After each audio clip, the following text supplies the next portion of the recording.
So how many of you were raised, perhaps like me, where in your family, maybe there was some split mentalities around money? How many of you know what I'm talking about?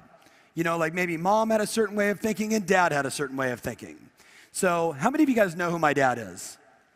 My mom and dad got married when they were like 22 years old. My dad flunked out of college, right, as a speech and communication major, which is pretty awesome, considering he's like one of the greatest motivational and real estate training speakers ever, right? And his mindset, because his mentor, this is what his mentor said to him. You want to make a lot of money?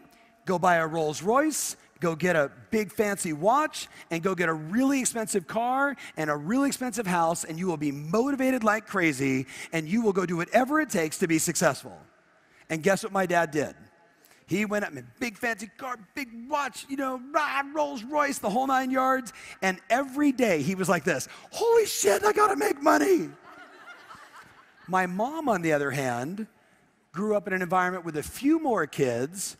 My grandfather, my mom's mom, passed away when she was very young, and she immediately had to go to work at like 14 years old. By the time she was 16, she was working at Disneyland as a Mouseketeer, you know, Orange County, California, and she's doing great, but all of her money went back into the family. So she would work only to basically have no, for herself, benefit from it. So in her mind, every cookie in the cookie jar mattered. You should be very mindful with every single dollar. Imagine growing up in that house. This one is like, it's not how much money, you just need to make sure there's at least one cookie in the cookie jar, and we can divide it up 6 ways. And my dad's like, we should start a cookie factory and finance the entire thing. Well, no surprise, that relationship did not last long, right? My dad actually ended up marrying somebody who was ridiculously financially savvy, and I think she's somewhere inside the room. Pua, are you inside the room? My other mom, somewhere inside her, maybe are running around the room. The bottom line was this. I grew up with a completely messed up psychology when it came to money. And it wasn't until in my mid-20s when I met one of my mentors who he showed me something which I'm going to show you. The bottom line is this, guys. Money is a tool. Nothing more, nothing less. Say that out loud. Nothing more, nothing less. Listen, if you're a jerk, money makes you more of a jerk. If you are Mother Teresa, money makes you more of Mother Teresa. It is just a tool. But this is what I know. How many of you know someone that doesn't have enough money? I don't know about you guys. I don't want to be that person. And not that I feel bad for them or less for them. All I think to myself is, that person was never taught what I'm about to teach you. They never understood that your money is a tool, and just like an app on a phone, if you don't use it and play the game right and follow the steps, you don't get the results. It's not how much money you earn. It is what you do with the money that matters. You guys with me on this? So I want you to write in your notes the following. There's been a lot of research on this, and you've probably seen something like this before, especially if you've ever met with a financial planner or, you know, you've watched CNN Financial. They all say the same thing. Write down 5, 15, and 80. 5, 15, and 80. 5%, 15%, and 80%. 5%, 15%, and 80%. And as all the studies show, it says 5% of the planet are basically generational wealth. They have created generational wealth. It's not the top 1%, guys. Somebody who is worth $5 million, who has paid off their home, and when they pass on, they transfer all that wealth over. That's generational wealth. You with me on this? Some of them are worth millions, some of them it's 10, some of them are hundreds, some of them are now billions. But that's the 5%. The 15%, write this in your notes, you ready? They are the middle class. They got a house, they got a little savings, they go on a few vacations, and they're comfortable. And there's nothing wrong with that 15%. But where do you think the 80% sits? Darcy, the 80%? 80%. 80%. Look around the room. Potentially 80% of this room, I don't think so, but potentially with the numbers, 80% of this room, when they are older, either A, have to work to make money, or B, are dependent upon the government or their family to subsidize their lifestyle. 80%. 80%. 80%. Some of you are thinking to yourself, my kids better be successful. 5% generational wealth.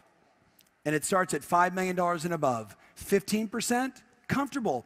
My in-laws are 93 and 90 years old. They have $1 million net worth. They're in that 15%. Houses paid for that they bought for $11 300 years ago, right? In Anaheim, California on Bruce Street. Paid that sucker off. Every time I talk to my father-in-law, you see my Ford stock? Right? He started buying Ford stock like in 1948. You with me? Like I had $1, then I had 2 shares, and then 3 shares. But over time, guess what? He's in that 15%. How many of you know someone right now, though, that based upon their money behaviors and their money psychology, they're clearly going to end up in the 80%? Don't point at them if they're in this room, and don't make them wrong, but I'd like you to consider maybe they just never heard what I'm about to share with you.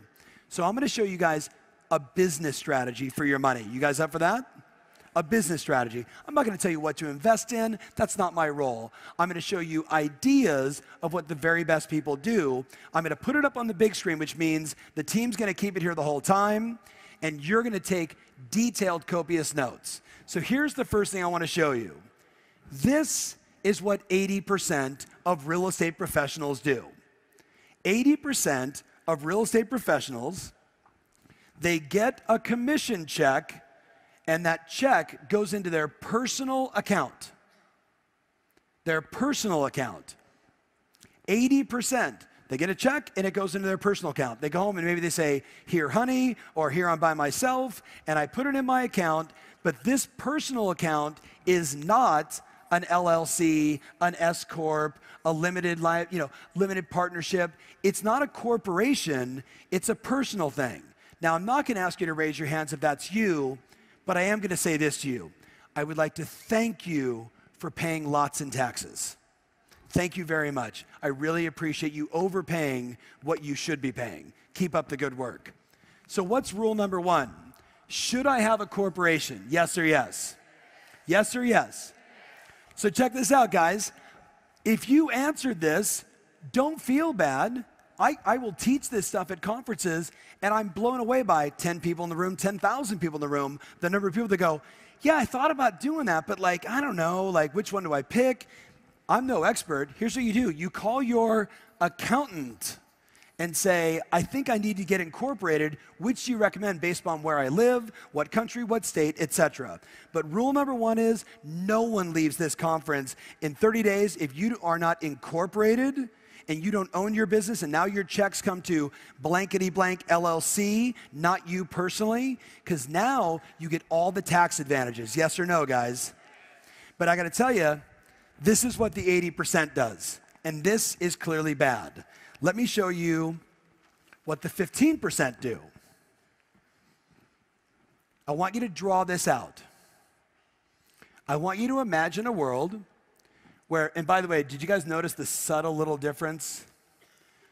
This one says check. This one says checks. Because people that get checks understand the following. I get the check, it goes directly into my business account, right? I get it wired in from escrow. I don't get physical checks anymore. The money just gets transferred over. You with me? Oh, my escrow company, my title company, blah, blah, blah, won't do it. Great, get the physical check. But it goes into a business account, which means now, as you can see, I'm going to have 4 different accounts at my bank. 4 different accounts at my bank.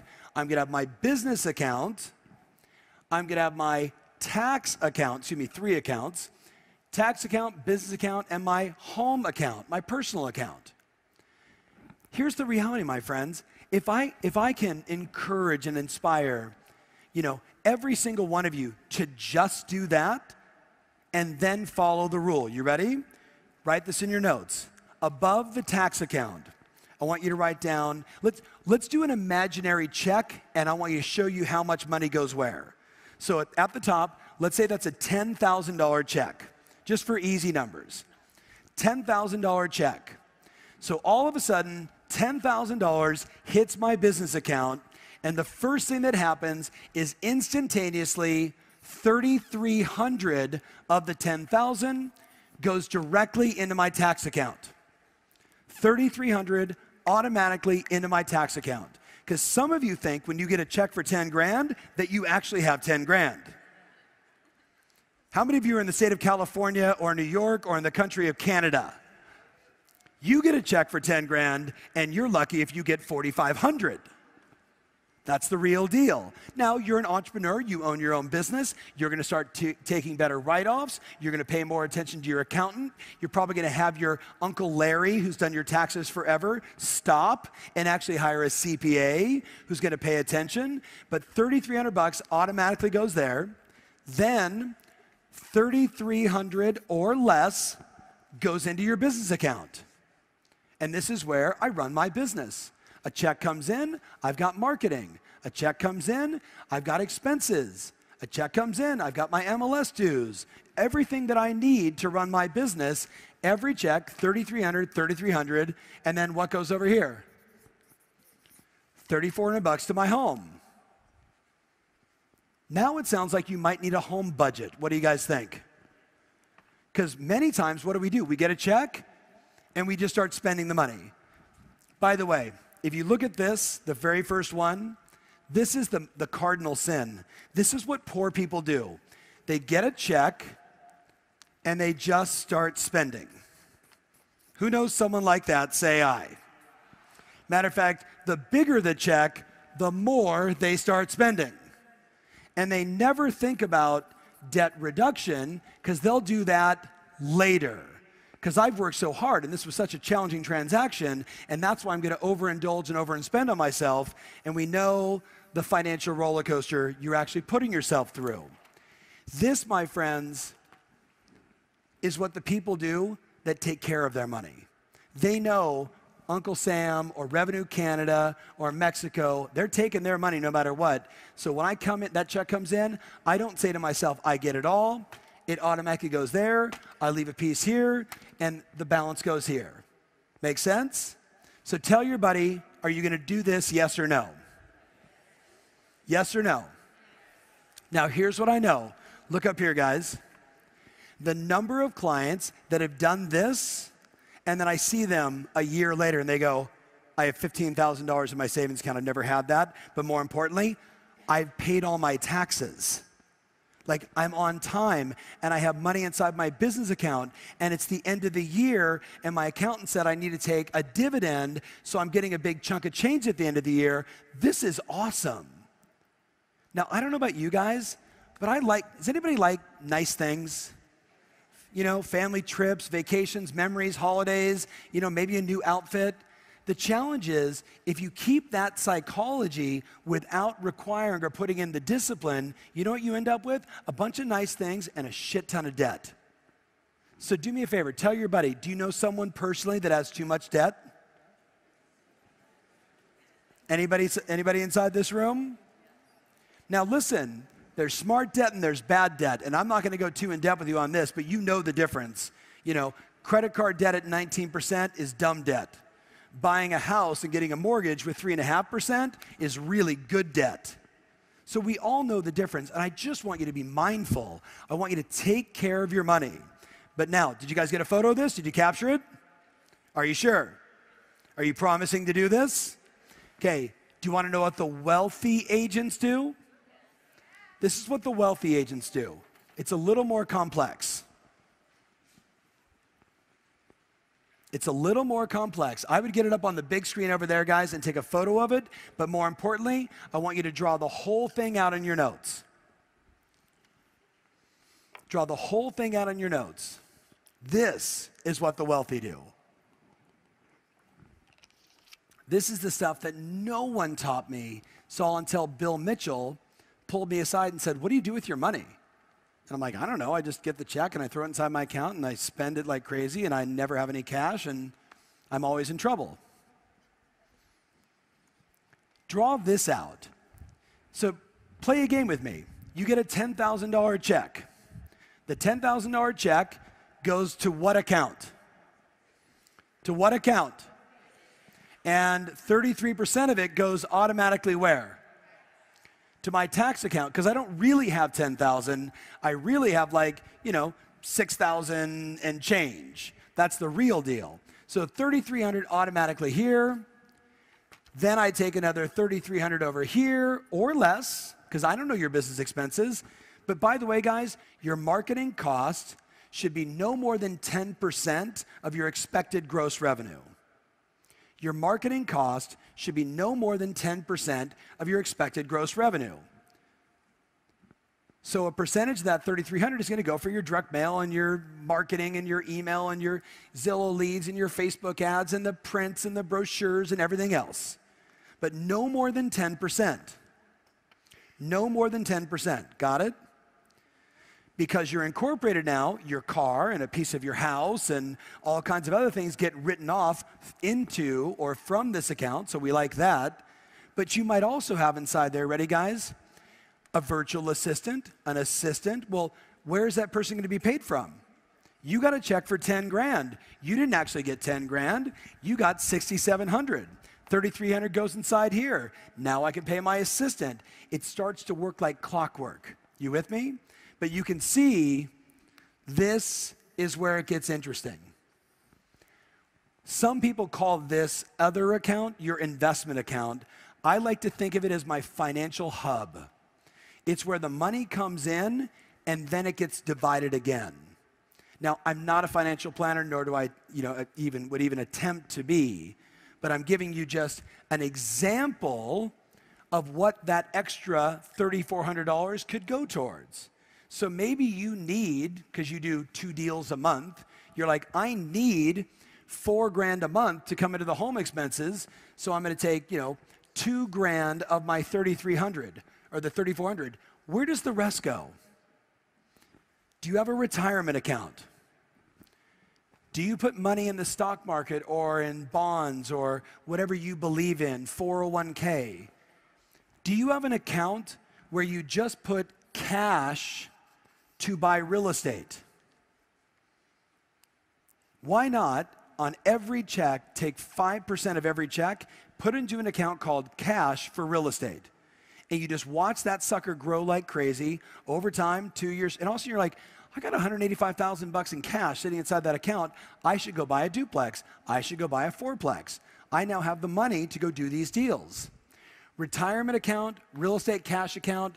I use this because I did it with my kids, a 529B account, which is a college fund, cash account. Since we did real estate cash, why don't we call this the fun account? The fun account. I'm going to go spend this money on stupid stuff and throw it away later and not care. Or I'm going to take this money and I'm going to use it for vacations and holidays. What action are you going to take in the next 30 days around this conversation? There's no more information. That's it. Tell your buddy, what actions are you going to take in the next 30 days? Do it right now.